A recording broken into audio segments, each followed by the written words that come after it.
Toyota come in with a bad rattle on the front end, coming from this right front wheel. Back the truck up.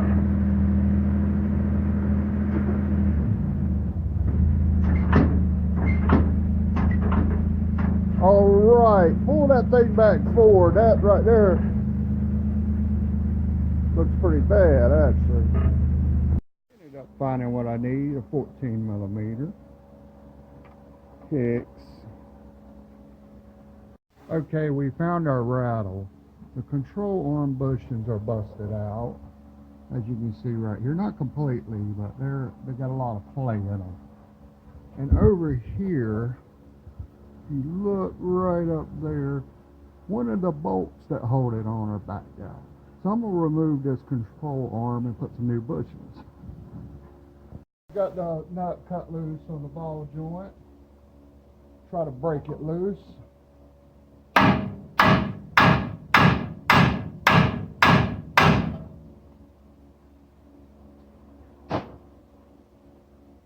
So that come loose. I left a few threads on to capture it. I've got the ball joint cut loose. You can see the control arm sitting here. I did tie this spindle back with this tie strap just so it won't be pulling on the brake hose here. Found his brake hose. I think we might need to throw a new one of them on here too.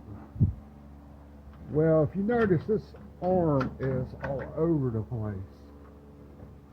You can see the bolt back in the back. There's one on each side, a 17mm, and they are tough to get to.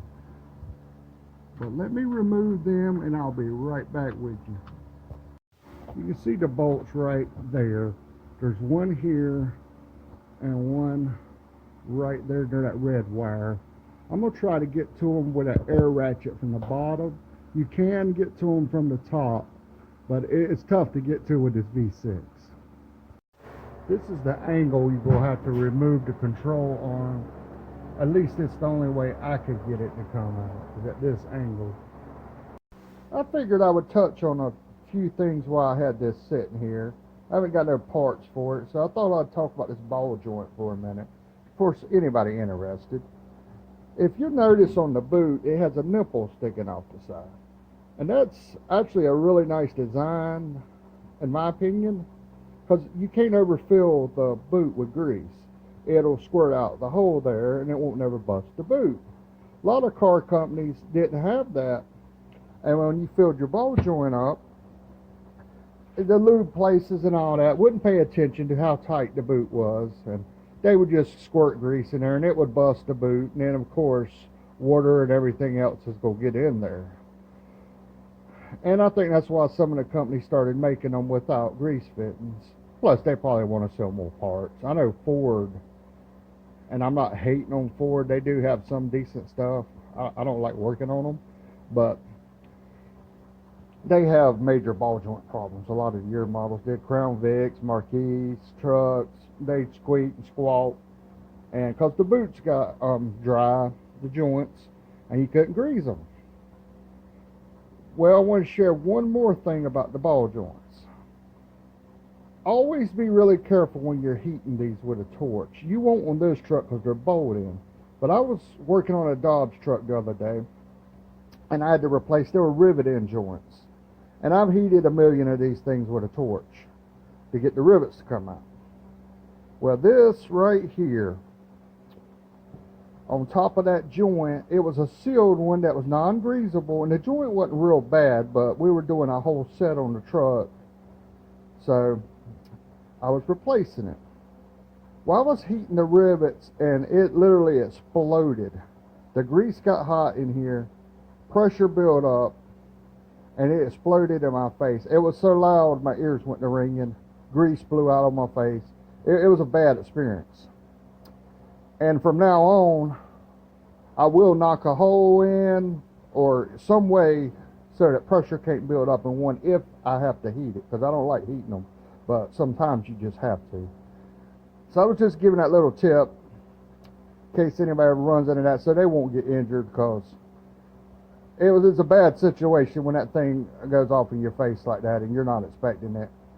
And a lot of people won't expect, you know, something like a ball joint, you know, the grease building up that much pressure until it explodes.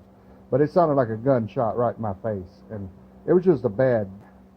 Well, I think I'm gonna call it a night, and I'll have the parts for this tomorrow, and I will put some video of putting the bushings in it and carry on. All right, what I did, I took a chisel and I dented the bushing like that. Just take some pressure off of it. Then I went in the backside with this bar, and you can knock it out.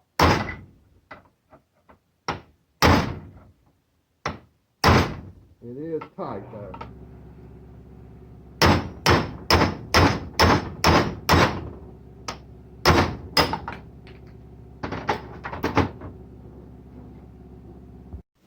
Alright, now that you got this bushing here out, you can slide this bar out of your way. I'm going to take this to the vise, fit it right up here, try to keep it flat as possible, and I'll take this bar and stick it through here. It's really a two-person job, but knock it out, and it is out.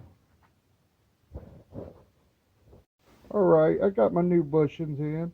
As you see, there's a shoulder on it, so you can't install it too far. It'll stop at that shoulder.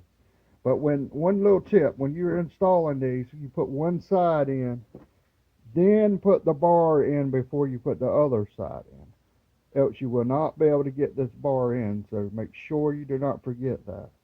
I think what I'm going to do here is take this ball joint tool, put it on here in the vise, and I'm going to hammer this home. I'll be right back with you. Alright, I've got it in the vise now, and the bushing is partly started. What I'm going to do is just take this ball joint socket here, this ball joint tool, and I'm going to knock it in. They're pretty easy to knock in.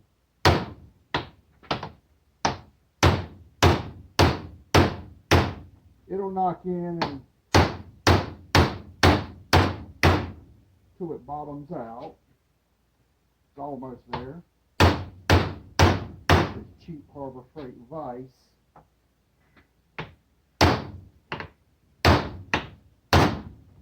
Okay, you can hear the change in the sound. That means it bottomed out.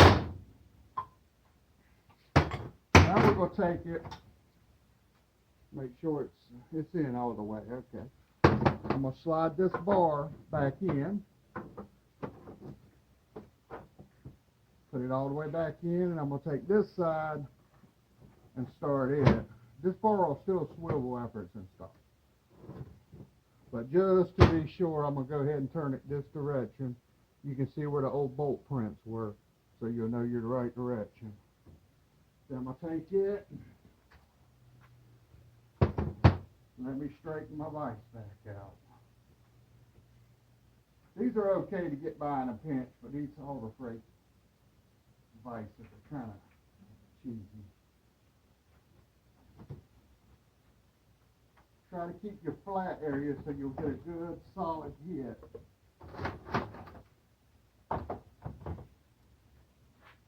Get it in there. Just snug it up. You don't want to crush it where the bushing won't push in. And try to hold it and knock it in at the same time.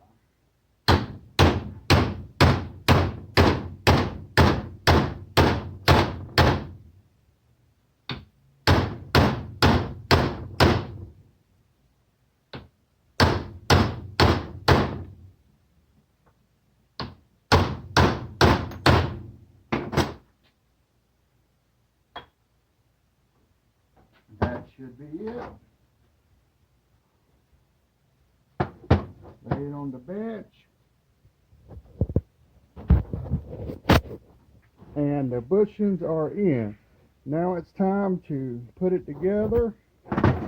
Put these end caps back on.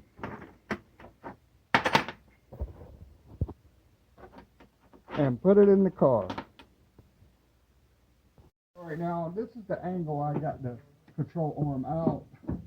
It's going to be a little tighter going in. I'm going to just give it a little tap and try to get it in there because it is very actually a pain. Let's see, push some of this AC line. Be careful with the battery.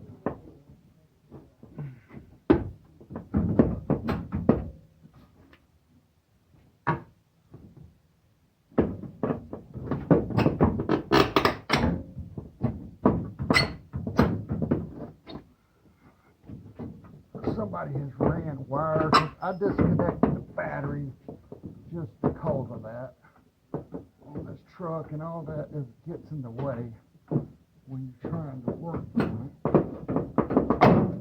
Okay, I've got the arm in place. Now I'll go behind it and start the 17mm bolts. I got one right here. Let me see if I can get it from the top. I'll probably have to go from the bottom. My hands are a little big to fit in here. Yeah, I'm gonna have to go from the bottom.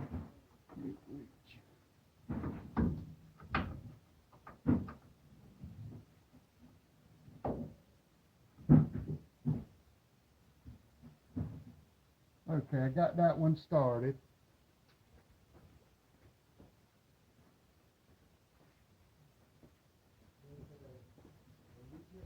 Now let me see if I can get in here and get this other one started.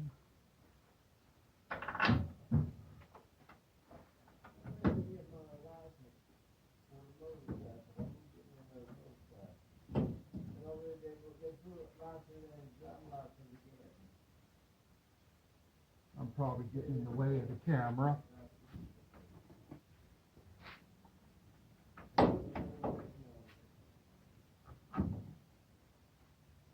I would think this job would be much easier on a 4-cylinder Toyota. This is a V6. It's really tight. I'm going to cut the film and get the bolts started from the bottom. Got the control arm in there bolted up. Went in from the back, bolted those bolts up. I left these bolts, I didn't tighten them real tight earlier so that I could, what I did, I pushed this down till it hit the bump stops, and then I tightened them down. Now, something I want to point out on here, these back bolts back here, the ones that's hard to get to, they normally have shims behind them for the alignment. I don't do alignments. He's going to take it somewhere to get it aligned. So they will be putting the correct shims back in it. Keep a note, if you do this job and your truck, your arm is not, the bolts aren't loose in your arm, say just the bushings are bad, make sure you keep track of those shims and where they go so you can put your alignment back where it's supposed to be at when you put the truck back together. If you don't and they fall, get scattered all about, you're just going to have a mess and have to go get your truck aligned. Tools I ended up using. You won't need all of these tools. I was just trying to get to those bolts a little bit easier. Got a 17 swivel, a 19 swivel, 17 wrenches, a 19 wrench. This tool here comes in handy. You will need some kind of bar or chisel, as you see here, and something like this is perfect for knocking those bushings out. You can use a socket. You just have to, I chose this because it had a thin wall and it fit perfect on the bushing. But you've got to fit on this bushing, on this outside ring really good, else you just bend it and you cause problems. But this job isn't too bad, really. Put a stiff knee under here, jacked up, to take some pressure off the torsion bar so I could get the control arm, the ball joint to bolt up. So I'm prying down and I'll start the nut for the ball joint.